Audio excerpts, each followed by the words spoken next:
Novo pridobitev v vrednosti 1,5 milijona evrov je namenu popoldne predal podpredsednik vlade in minister za javno upravo Boris Koprivnikar ob prisotnosti obeh županov, predsednika gradbenega odbora, izvajalca del in številnih občanov.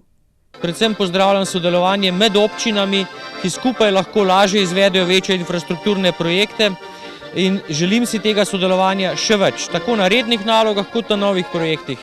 Projekt, za katerega so na 8. javnem razpisu razvoja regij pridobili več kot 866 tisoč evrov, je v sodelovanju s Trebanjsko vodila Mirenska občina. Gradbena dela so potekala dobro leto. Ves čas smo čakali pravzaprav na pitno vodo iz pipe, ne?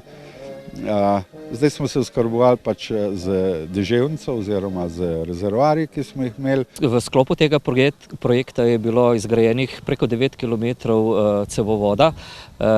Izgrajena sta bila 2 črpališča, tukaj v Zabrdju in v Praprotnici, in seveda vodohram na Korenu v kubature 200 kubičnih metrov. Poleg tega so uredili še most v Zabrdju ter Strogo Zabrščice in preplastili več kot 4 km cest na območju vasi Praprotnica, Stara Gora, Dolga Niva in Sela. Tudi za Trebanjsko občino je nov vodni vir še kako dobrodošel.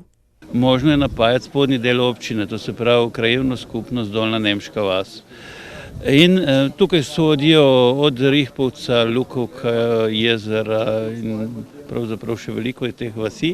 Predvidoma do 30. septembra 2017 bo na novo zgrajeno javno vodovodno omrežje, ki ga bo upravljala Komunala Trebnje, priključenih več kot 1000 prebivalcev.